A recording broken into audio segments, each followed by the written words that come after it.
The November wind cut through Devil's Canyon like a blade, carrying the scent of coming snow and the memory of blood.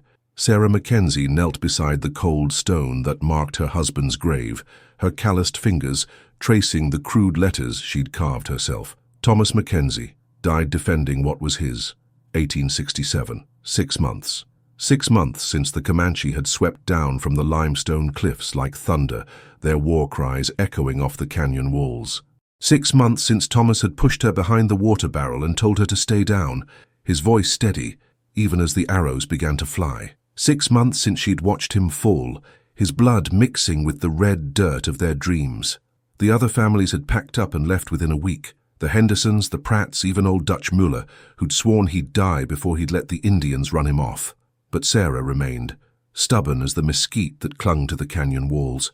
She rose from the grave, her black dress whipping around her ankles, and walked back toward the small cabin Thomas had built into the canyon wall. The structure was solid limestone and oak, designed to withstand both the elements and human threats. Windows were narrow, positioned to provide clear sight lines down the canyon. The roof was low and angled to deflect arrows. Inside, the cabin felt enormous in its emptiness. Thomas's rifle still hung above the fireplace. His coffee cup still sat on the wooden table he'd made with his own hands. Sarah had left everything exactly as it was the morning he died, as if preserving the scene might somehow preserve the man. She moved to the window and gazed out at the canyon floor. The cottonwoods along the creek had turned gold, their leaves catching the late afternoon light like scattered coins. Beyond them, the land stretched toward the Llano River, rolling hills covered in live oak and cedar. Beautiful country, worth fighting for, Thomas had always said, worth dying for, apparently. A movement caught her eye. There, at the edge of the tree line, a figure on horseback sat motionless. Even at this distance she could make out the straight back, the long black hair, the way he held his mount with the easy grace of someone born to the saddle. Comanche. Sarah's hand moved instinctively to the revolver at her hip. She'd gotten better with it since Thomas died, practicing every day until she could put 6 shots in a circle the size of a dinner plate at 30 yards. The warrior made no move toward the cabin, just sat there watching. After several minutes he wheeled his pony around and disappeared into the trees. This was the 3rd time she'd seen him. Always the same spot, always the same distance. Never approaching, never retreating until he was good and ready. She didn't know what game he was playing, but she was tired of it. The sun was setting, painting the canyon walls deep red and gold. Sarah lit the oil lamp and set it in the window, as she did every night. Let them see she was here. Let them know she wasn't afraid. But as darkness settled over Devil's Canyon, she double-checked the bar across the door and made sure Thomas's rifle was loaded. Being unafraid and being foolish were 2 different things entirely. Outside, the November wind howled through the canyon like the voices of the dead, and somewhere in that darkness, she knew eyes were watching her small circle of lamplight, waiting, planning. But for what, she could only guess. She settled into Thomas's chair by the fire, her rifle across her lap, and began another long night of remembering the dead and wondering if she'd join them before morning. Sarah woke to silence. In 6 months of solitary living, she'd learned to read the canyon's moods like scripture. The usual dawn chorus of mockingbirds and canyon wrens was absent. Even the wind had stilled. Something was wrong. She slipped from her bed, bare feet silent on the cold stone floor, and moved to the window. The November morning was crisp and clear, frost glittering on the grass like scattered diamonds. The creek burbled softly in the distance, and the cottonwoods rustled their golden leaves in a whisper of breeze. Then she saw it. A deer lay beside her tent, the small canvas shelter she used for washing and storage, positioned 20 yards from the cabin. It was a young buck recently killed, its throat cut with surgical precision. No arrow wounds, no gunshot, just clean, efficient death. Sarah's breath caught in her throat.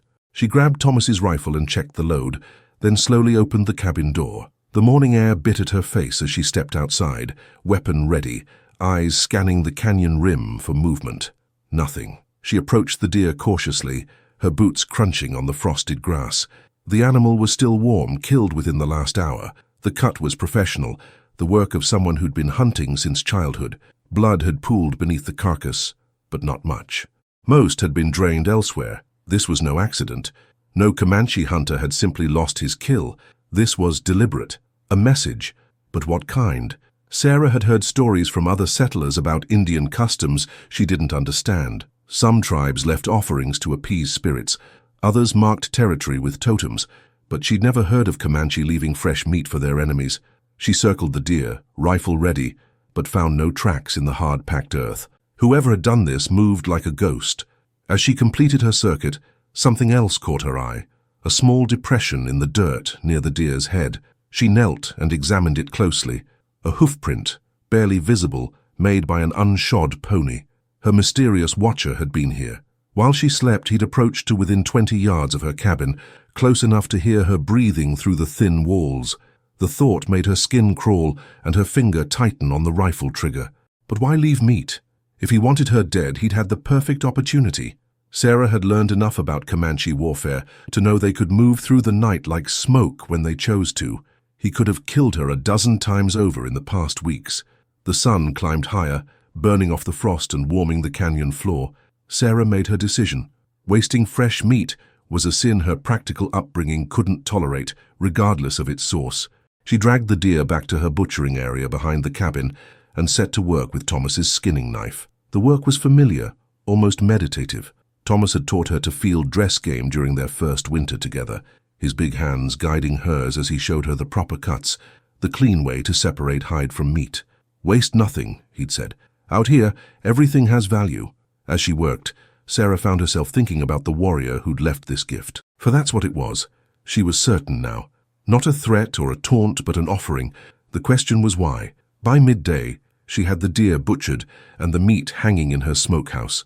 The hide she stretched on a frame to cure. Thomas had always said, you could tell a lot about a hunter by how they treated their kill, and whoever had taken this deer had done so with respect and skill. She was washing the blood from her hands when she saw him again. Same spot at the tree line, same motionless vigil, but this time Sarah didn't reach for her weapon. Instead, she raised one hand in a small gesture of acknowledgement. The figure didn't respond, but she sensed something had changed. After several minutes, he disappeared into the trees as before, but Sarah remained at the window, staring at the empty space where he'd been.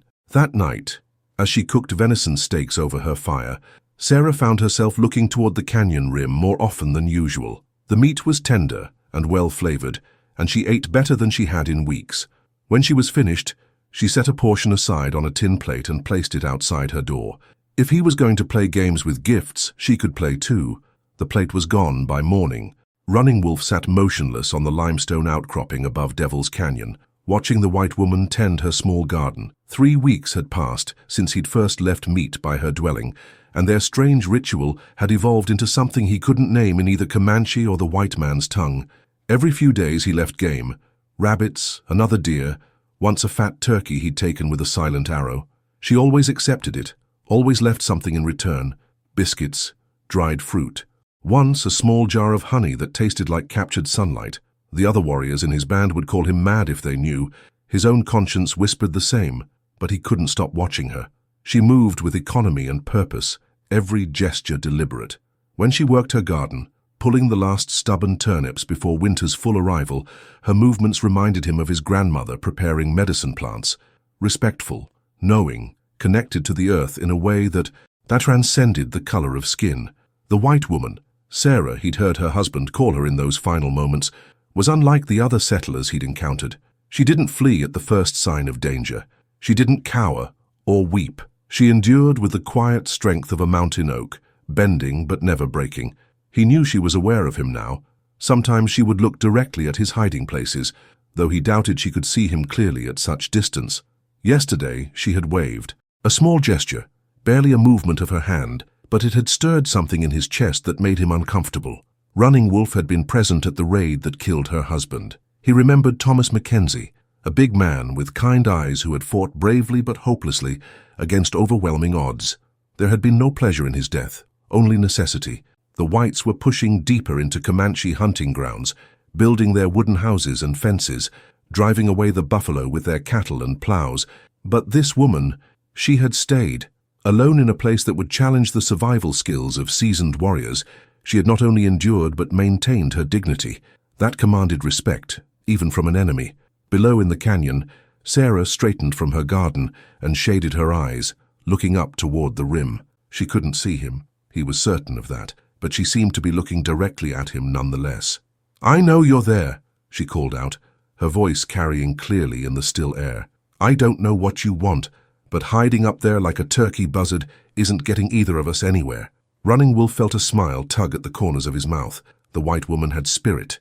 Most of his people would approve of that, even in an enemy. She waited several moments, then shook her head and returned to her work. But as she bent to pull another turnip, she spoke again, quieter this time, but still audible. "Thomas always said you could tell a man's character by how he hunted. Clean kills, no waste, respect for the animal." She paused. "Your hunting is honorable." The word hit Running Wolf like an unexpected arrow. Honorable. In all his encounters with whites, none had ever used that word in reference to his people. They called Comanche savages, devils, murderers. Never honorable. That evening, as purple shadows filled the canyon and the first stars appeared, Running Wolf made a decision that would have horrified his war chief. Instead of leaving game by her tent in the pre-dawn darkness, he rode down into the canyon in full view. Sarah emerged from her cabin as he approached, rifle in hand but not raised. She stood straight and still, waiting, her dark hair loose around her shoulders and her black dress stark against the limestone walls. 20 yards from her door, Running Wolf stopped his pony and dismounted. He was close enough now to see her face clearly. High cheekbones, determined jaw, eyes the color of winter sky. Close enough to see her hands shake slightly as she gripped her weapon. He had no gift of game this time. Instead, he carried something more dangerous, a desire to understand this woman who refused to be driven from land that had cost her everything. They faced each other across the canyon floor as night settled around them, two people separated by culture, language, and the fresh grave of the man who had died trying to protect her from warriors like him. The silence stretched between them, filled with questions neither could ask and answers neither could give. Finally, Running Wolf raised his hand, palm outward, in the universal gesture of peace. After a long moment, Sarah McKenzie lowered her rifle and raised her own hand in reply. The first snow of winter began falling as Sarah heated coffee over her fire, her hands trembling, not from cold but from the memory of the previous evening. She had faced a Comanche warrior at 20 yards, close enough to see the silver conchos on his buckskin shirt, close enough to count the coup feathers in his braided hair, close enough to die a dozen times over, but he hadn't killed her. Instead, he had offered peace. Sarah poured coffee into 2 tin cups, a decision that surprised her even as she made it. Through the window, she could see him approaching on foot, leading his spotted pony. In daylight, without the distance and darkness that had shrouded their previous encounters, Running Wolf looked younger than she'd expected, perhaps her own age, with intelligent dark eyes and a face marked more by thoughtfulness than cruelty. He stopped at the same spot as before and waited. Sarah took a deep breath, picked up both cups, and walked outside. The snow was falling heavier now, large flakes that caught in her hair and melted on the warm coffee. She approached to within 10 feet of the warrior, close enough to be courteous, far enough to run if she'd misjudged his intentions. "Coffee," she said simply, extending one of the cups. Running Wolf studied her for a long moment, then stepped forward and accepted the cup. His fingers brushed hers briefly, warm, calloused from years of handling weapons and horses. He lifted the cup to his lips and tasted it, his expression unreadable. "Good," he said in careful English, the word heavily accented but clear. Sarah nearly dropped her own cup in surprise. "You speak English?" "Some," he gestured to himself. "Running Wolf." "Sarah." She touched her chest. "Sarah McKenzie." They stood in the falling snow, sipping coffee and taking the measure of each other. Running Wolf was taller than Thomas had been, lean and powerful in the way of men who lived entirely off the land. Scars marked his arms and chest, old wounds from battles or hunts. He carried himself with the confidence of someone accustomed to danger. "Your husband," Running Wolf said finally, the words coming slowly. "He fought with honor." Sarah's throat tightened. "You were there." "Yes." No shame in his voice, but no pride either. Simple acknowledgement of fact. "Did you—" She couldn't finish the question. "No. Arrow from Little Hawk." Running Wolf pointed toward the canyon rim. "Quick death. No pain." The strange comfort of those words made Sarah's eyes burn with unshed tears. In all the months since Thomas's death, no one had told her how he'd died, whether he'd suffered. The other families had fled too quickly, and she'd been too shocked to ask the right questions. "Why do you come here?" she asked. "Why bring me food?" Running Wolf was quiet for so long, she thought he wouldn't answer. When he spoke, his words were halting, as if he were translating thoughts that didn't quite fit the English tongue. "In war, many die. Warriors, women, children, is necessary. He paused, searching for words. But after war, death should have meaning. Your husband died protecting you. You stay, honor his memory. This is right thing. My people would say you're my enemy. Yes, my people same. Running Wolf looked directly into her eyes. But winter coming. You alone. Here's not right for woman to starve when warrior has good hunt. Sarah studied his face, looking for deception and finding none. You could have killed me a dozen times. Could have, he agreed. Choose not to. The snow was accumulating on their shoulders and in the folds of their clothing. Sarah realized she was no longer afraid of this man. Wary, yes, but not afraid. There was something fundamentally decent about him, an honor that transcended the brutal realities of frontier warfare. You should go, she said reluctantly. If someone sees you here. Yes. Running Wolf handed back the empty coffee cup. Thank you. For coffee, for, he gestured vaguely, for not shooting. Despite everything, the circumstances, the danger, the impossible nature of their situation, Sarah found herself smiling. Thank you for not giving me a reason to. Running Wolf's stern expression softened almost imperceptibly. He mounted his pony with fluid grace and looked down at her. Storm coming, big one. You have enough wood? The question caught her off guard with its ordinary domesticity. Here was an enemy warrior asking about her winter preparations as casually as any neighbor might. I think so, she said. He nodded once and turned his horse toward the canyon mouth, but before he could ride away, Sarah called out to him, Running Wolf! He stopped and looked back. Will you come again? The question hung in the air between them, heavy with implications neither of them was ready to examine closely. After a long moment, Running Wolf nodded. When storm passes, he said, and rode away into the swirling snow. Sarah stood in her dooryard until horse and rider disappeared, then went inside to bank her fire and prepare for the blizzard she could feel building in the darkening sky. The blizzard raged for 3 days and nights, burying Devil's Canyon under 2 feet of snow and driving the temperature so low that Sarah's breath froze in the air inside her cabin. She kept the fire burning around the clock, rationing her wood and wondering if Running Wolf had found shelter from the storm. When the wind finally died on the 4th morning, Sarah emerged to find a world transformed. Snow clung to every surface, turning the canyon into a crystal palace of white and shadow. The silence was profound. Not even the creek made sound beneath its coating of ice. She was breaking ice from her water barrel when she saw the smoke. A thin gray column rose from the cottonwoods near the creek, barely visible against the overcast sky. Someone had built a fire down there, and Sarah doubted it was a friendly neighbor stopping by for coffee. She loaded Thomas's rifle and checked her revolver, then made her way carefully down the snowy slope toward the trees. Her boots crunched loudly in the snow, making stealth impossible, but she pressed on. Better to know what she was dealing with than wait for trouble to come to her. The camp was small and neat, a lean-to shelter built against a fallen log, a small fire contained within a ring of stones, a spotted pony standing hobbled nearby. Running Wolf sat beside the fire, tending something in a blackened pot. He looked up as she approached, showing no surprise at her appearance. Storm bad, he said by way of greeting. Shelter here better than ridge. Sarah lowered her rifle. You've been here all 3 days? Yes. Watch your cabin. Make sure smoke's still coming from chimney. He ladled something from the pot into a wooden bowl and offered it to her. Rabbit stew, good for cold day. She accepted the bowl and sat on a log he'd positioned near the fire. The stew was rich and warming, seasoned with wild herbs she couldn't identify. As she ate, Sarah studied Running Wolf's makeshift camp. Everything was efficient, purposeful, temporary. A warrior's camp ready to be abandoned at a moment's notice. Why did you stay? She asked. During the storm, I mean. You could have returned to your people. Running Wolf poked at the fire with a stick, sending sparks up into the gray sky. Your husband asked me something before he died. Sarah's breath caught. What? He know he dying. Too much blood. But he look at me and say, promise me you watch over her. Don't let her die alone in this place. Running Wolf met her eyes. I make promise to dying man is sacred thing. The words hit Sarah like a physical blow. She set down the bowl with shaking hands. Tears she'd held back for months finally breaking free. Thomas, in his final moments, had been thinking of her, had somehow found the compassion to ask his killer to protect her. He loved you very much, Running Wolf said quietly. Could see it in his eyes. Good man, strong heart. Sarah wept then, openly and without shame, grieving not just for Thomas, but for everything their brief life together had represented. Hope, love, the dream of building something lasting in an unforgiving land.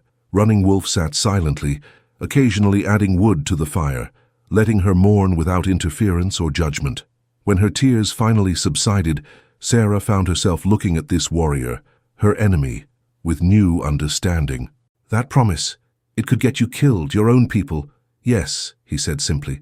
"Is problem." "Then why?" Running Wolf was quiet for a long time, staring into the flames. When he spoke, his voice was softer than she'd heard it before. "My wife died 2 winters past. Sickness take her and our child. I know what it's like to be alone with grief, to wonder if sun will rise tomorrow."